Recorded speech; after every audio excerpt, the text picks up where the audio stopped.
Preparing for war, Putin puts 150,000 troops on standby as Muslim supporters of Ukraine's new government clash with pro-Russian group in Crimea. 150,000 troops are on high alert with 880 tanks, 90 aircraft and 80 ships.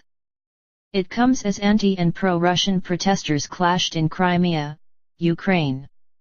Yet Russia, whose naval fleet is near Crimea, denied there was any link. Former Ukrainian Minister Arseniy Yatsenyuk named tonight as new leader. The nation's new government will be more pro-Western and anti-Russian. Vladimir Putin mobilized more than 150,000 troops and an armada of ships yesterday for a drill to test the combat readiness of forces in western Russia as tensions over Ukraine continue to grow. In addition to the soldiers, nearly twice the British Army's manpower after planned cuts, 880 tanks, 210 aircraft and 80 warships will take part in the operation. The maneuvers raised fears that the Russian president may be planning to send forces into Ukraine after the toppling of its Moscow-backed President Viktor Yanukovych. Russian Defense Minister Sergei Shoigu said unspecified measures were also being taken to protect the country's Black Sea Fleet in Crimea, southern Ukraine.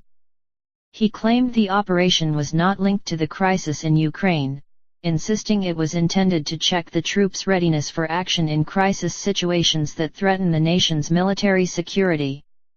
The drill comes 48 hours after Russian Prime Minister Dmitry Medvedev said the country's interests and citizens in Ukraine were under threat in language that echoed his statements justifying Russia's invasion of Georgia in 2008 when he was president. The US and EU nations have warned Russia against military intervention in Ukraine, a former Soviet republic that Mr. Putin wants to be part of a Eurasian Union he is creating. The crisis began 3 months ago after Mr. Yanukovych ditched closer ties with the EU in favor of Mr. Putin's scheme. Defense Secretary Philip Hammond, who is overseeing the reduction of the army to around half the size of the Russian mobilization, said yesterday, "We will obviously want to take proper cognizance of any activities by Russian forces. We urge all parties to allow the Ukrainian people to settle internal differences and determine their future without external interference." He was speaking as NATO defense ministers, meeting in Brussels, issued a statement ahead of a 2-day summit supporting Ukrainian sovereignty and independence. U.S. Secretary of State John Kerry said Russia should respect the territorial integrity of Ukraine and be very careful in its behavior. In a TV interview, he added, "What we need now to do is not get into an old Cold War confrontation." Mr. Shoigu said the Russian tests will be conducted in 2 stages. At first, military units will be brought to the highest degree of combat readiness and deployed to land and sea positions. The second stage will include tactical exercises involving warships from the Northern and Baltic fleets, while some warplanes will move to combat airfields. Mr. Shoigu said the forces must be ready to bomb unfamiliar testing grounds. The change of government in Kiev has raised questions over the future of Russia's naval bases in the Crimean port of Sevastopol, the lease for which was extended until 2042 by Mr. Yanukovych.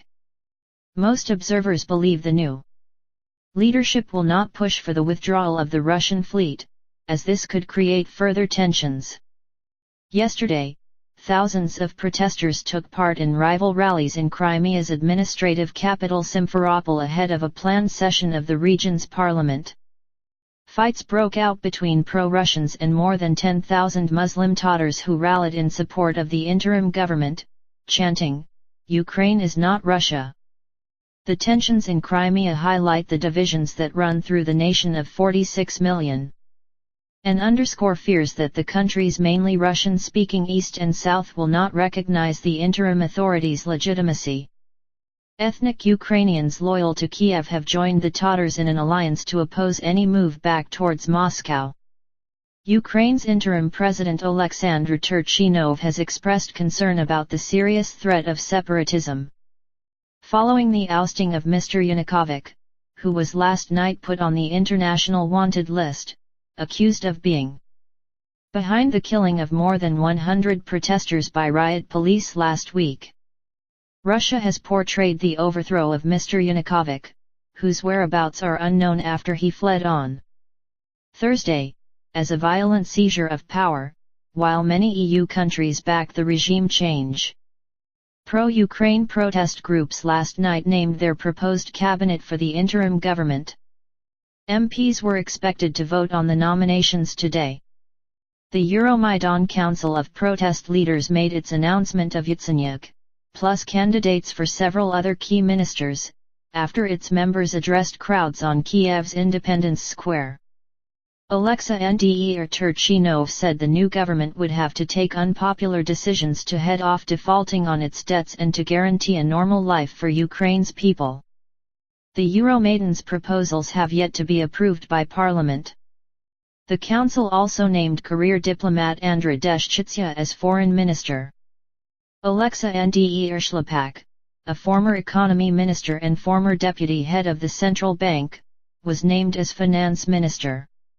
Andrew Parubi, head of the self-defense force protecting the Kiev protest zone from police action during the 3 months of conflict, was named secretary of the powerful National Security and Defense Council.